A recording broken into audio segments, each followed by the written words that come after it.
used to think time was a strict progression from cause to effect, but in 2020 especially, it's been more like a big ball of wibbly-wobbly, timey-wimey stuff.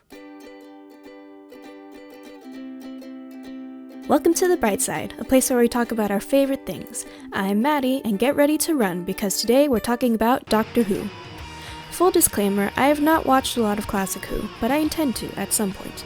I am fully caught up with the new seasons, and I will be getting into some spoilers so I can fully express my love for it. You have been warned. I first heard about Doctor Who from a few friends in high school. I'd heard them throw around words like TARDIS and sonic screwdriver, and once I figured out that they were talking about a TV show, they were very quick to recommend it. As per usual, I made a mental note and put off watching it until one morning I woke up and found my mom watching the first episode of New Who. So I started watching with her. I was confused, to say the least, and I wasn't sure if I would like it at first, but my friends had been so excited about the show that I decided to stick with it.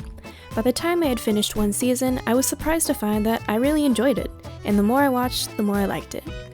It took me a little while, but I managed to get fully caught up in time for the 50th anniversary special.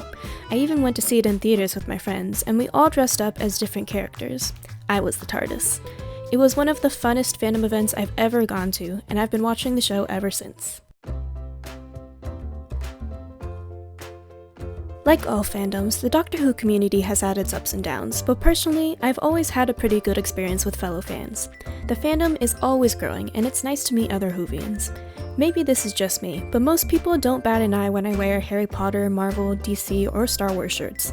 But when I wear Doctor Who shirts, however, it acts like a beacon, attracting other Doctor Who fans who then come up and talk to me about the show. It's one of those fandoms that can instantly connect complete strangers in such a lovely way. Plus, we've got some great memes. One thing that is pretty unique to Doctor Who is that the main cast of characters is constantly changing. Not only do the companions change, the main character literally becomes a new person every few years. While it's always sad whenever someone leaves, this also means that we get to meet new and interesting people all the time. As much as people come and go, a lot of characters do get to come back in one form or another. Some of the actors even play multiple parts, which makes for some interesting Easter eggs. And it's incredibly cool to see companions meeting other companions, doctors meeting other doctors, or any combination of characters we haven't seen before. It's also really fun to see so many different people play the same part. Every actor to play the Doctor gets to put their own spin on it, with their own signature props and phrases and idiosyncrasies. At the same time, they all seem to have similar energies, which makes it easy to believe that they are actually all the same person. The same goes for every incarnation of the Master.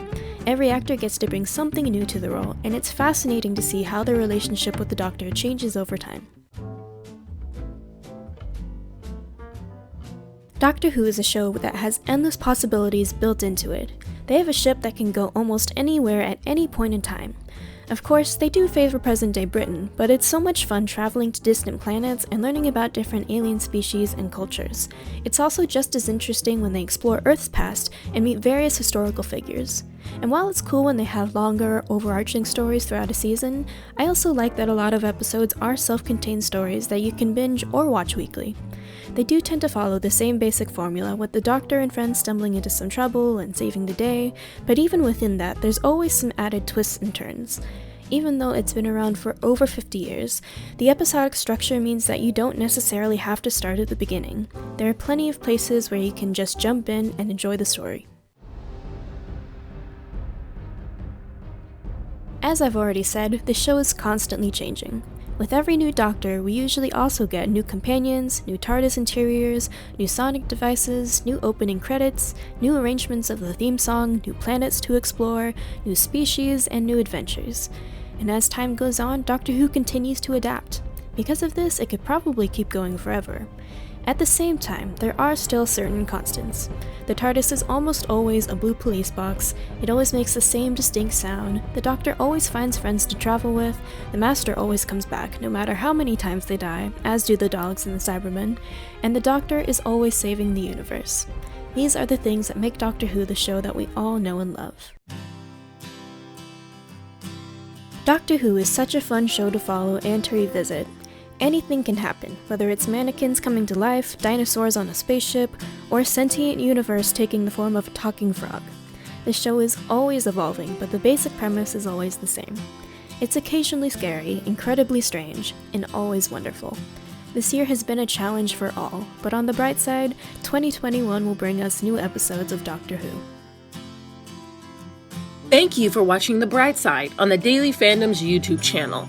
Now, you might have heard we just rebranded, and we're no longer at thedailyfandom.com, but instead at thedailyfandom.org. So if you want more of the Daily Fandom content and you want to keep updated with our new rebrand and the wonderful additions we're making, then head to thedailyfandom.org.